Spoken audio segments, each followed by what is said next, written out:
안녕하세요. 최일호 상무가 풀어주는 미국 시장 이야기 채플미 오늘 10월 25일 화요일 순서입니다. 10월 S&P 글로벌 PMI 속보치가 나왔나 보네요. 예. 어제 나왔고요. 이게 9월치가 아니고 10월치인데 10월이 아직 끝나지 않았는데 나왔어요. 속보치가 나오네요. 속보치 나오고 다음 달 초에는 확정치가 나옵니다. 그렇군요. 좀 특이한데 네.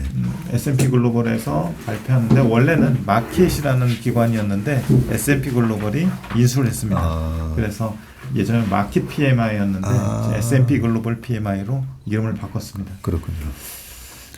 어제 나온 거가 미국하고 유로존, 영국, 프랑스, 독일 이렇게 나왔거든요. 네, 그냥 제가 봤을 때는 미국 시장의 반응만 보더라도 좀 안 좋게 나오지 않았을까 싶은데요. 안 좋게 나왔고요. 미국하고 말씀하셨듯이 미국뿐만 아니라 유로존이니 영국이니 프랑스니 독일이니 다 안 좋게 나왔는데 숫자만 잠깐 보시면요. 발표된 거가 빨간 숫자로 돼 있고요. 위에 제조업, 서비스업 이렇게 나눠놨습니다. 그러면 숫자 이렇게 쭉 보시면은 50 넘는 게 별로 없잖아요. 그렇네요. 다 49, 딱 하나만 있네요. 40, 프랑스의 서비스업 PMI. 그리고 이제 전월보다 높은 게 없어요. 전월보다 높은 걸 찾기가 어렵고요. 그리고 예상치보다 높은 게 없어요. 그래서 특징이 대부분 전월보다 하회했고요. 예상치보다 하회했고, 그리고 기준선인 50보다 다 하회를 했습니다. 다행이다. 빠른 속도로 좀 위축되고 있고 또 연준이 바라는 대로 약간 수요 둔화가 물가를 좀 잡아주는 역할을 할지에 대한 기대도 되는데요. 구체적인 내용 보시면요. 방금 말씀드렸듯이 미국하고 유럽의 주요 국가들의 PMI가 대체로 예상치 전월 대비 기준선 50을 하회를 했고요. 미국만 보면은 제조업이 49.9, 예상이 51.0이었고 전월이 52.0이었습니다. 참고로 전년 동월이 58.4였거든요. 전년 동월에 비해서 상당히 많이 떨어졌네요. 이게 2020년 6월 이후 최저치라고 합니다. 2020년 6월이면 완전히 코로나의 한가운데 있을 때였었는데 그때 이후에 최저치를 기록을 했고요. 세부 항목을 구체적으로 밝혀주지 않아가지고 뉴스 플로우만 의존해서 좀 정리를 해봤는데 신규 주문이 46.7이 나왔고요. 이거는 20년 5월 최저치라고 하고요. 그리고 투입 단가, 인풋 프라이세스, 특별히 물가에 영향을 미치는 요소인데 이것도 2020년 11월 이후 최저치라고 합니다. 이 부분이 좀 중요한 것이 향후 물가에 대한 물가 하락에 대한 기대를 가지게 하는 부분이고요. 그리고 서비스업 보면은 46.6이 나왔는데 예상이 49.5, 전월이 49.3이었습니다. 서비스업 그 세부 항목 중에서 고용이 있는데 이게 2020년 6월 이후 최저치, 그리고 경기에 대한 기대라고 해서 비즈니스 익스펙테이션스 이게 2020년 9월 이후 최저치. 다 코로나 때 이후에 최저치를 좀 기록하면서 빠르게 좀 하강을 하고 있는 그런 상황이고요. 심리 자체가 굉장히 취약한 그런 상황인 것 같습니다.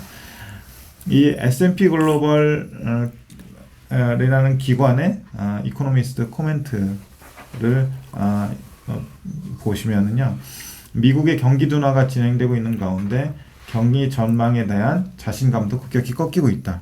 이렇게 얘기를 하고 있고, 이러한 경기 하강은 생활 물가 상승, 금융 긴축에 의해 야기되면서 서비스 부문도 위축되고 있다. 그래서 리오프닝 되면서 서비스 부문은 그래도 견조하게 계속 상승하는 거로 확인이 되고 있었는데 이번에 발표된 그 S&P 글로벌 PMI 서비스 부분만 보더라도 하강 속도가 예상보다 좀 빠르게 나오고 있고 전월보다도 좀 빠르게 나오고 있는 그런 상황입니다. 근데 유념하셔야 될 게 이 S&P 글로벌 PMI의 그 샘플이 미국의 도메스틱 내에 중소기업 위주, 민간기업 위주라서 그 부분은 좀 염두에 두셔야 될 것 같아요. 좀 큰 샘플이나 공공기관까지 합친 게 ISM이거든요. 예. 네. 그래서 그 부분은 좀 염두에 두시면서 이 부분이 특별히 이제 작은 기업들이 변동성이 크게 나타날 수가 있잖아요. 그 부분은 조금 그 염두에 두시고 보시면 좋을 것 같습니다. 제조업은 여전히 견조하지만 10월에는 상품 수요가 급격히 감소하는 모습이 관찰되고 있다.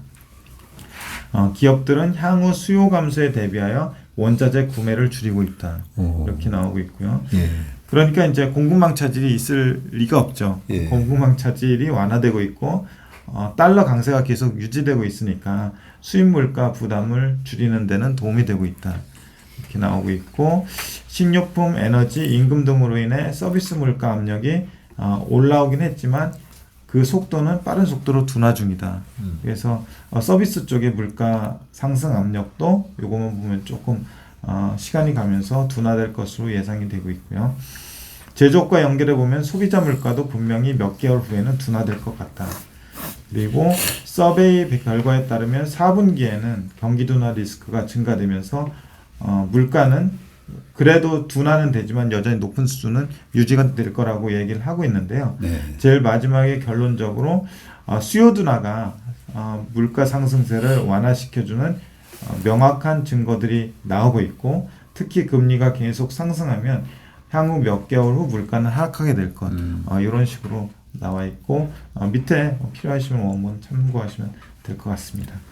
그래서 전반적으로 경기 전체가 제조뿐만 아니라 서비스업 쪽도 좀 둔화되는 모습이 관찰되고 있고 네. 수요 둔화가 원자재 쪽 둔화를 일으키고 있고 그러면서 이 상태로 계속 가면 물가도 좀 꺾이게 되는 그런 현상이 관찰될 것이다라고 이 S&P 글로벌에서는 예상을 하고 있습니다. 예. ISM 그러면 그 PMI랑 그는 언제 나오죠? ISM PMI는 월 초에 나옵니다. 월 초에. 그러면 예. 11월 초에 나오겠네요. 예, 11월 초에 나옵니다. 예. 지금 여기 표도 있긴 하지만 이 미국 제조 PMI 추이 요거는 지금 S&P 글로벌 PMI죠. 예, 맞습니다. 네, 2018년도에서 19년 넘어가면서 이제 페드의 피벗이 나왔었는데 그때도 2019년도에 이 ISM 제조 PMI가 50 이하로 내려가면서 예. 그때부터는 이제 페드의 금리 인상이 멈췄었던 걸로 제가 기억을 하기 때문에 제가 지난번에도 ISM 제조 PMI 이런 거 나올 때마다 50 미만으로 좀 빠졌으면 지금 51 뭐 52 예, 뭐 여기서 50 초반입니다. 50 예, 초반이잖아요. 예. 그죠? 50 초반에서 지지하고 있는 예. 그런 모습입니다. 잘 나올 때는 뭐 60 이상 예, 맞습니다. 나왔었는데 이번에 이게 약간 선행성이 좀 있다라고 예, 보면 선행성이 그죠? 좀 있습니다. 예.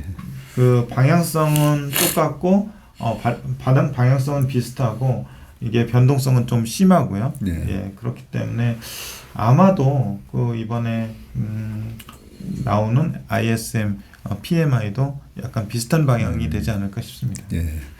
오늘 아침에 그 텀리에 대한 뭐 얘기도 나오던데 그분이 저랑 생각이 거의 비슷한 것 같더라고요. 이번에 랠리가 오면 지난 7, 8월 달에 있었던 랠리보다는 예. 좀 더 강하게 올 것 같고, 그러면서 이런저런 얘기를 하셨는데, 저도 뭐 2019년 같은 랠리도 좀 기대하고 있어가지고요.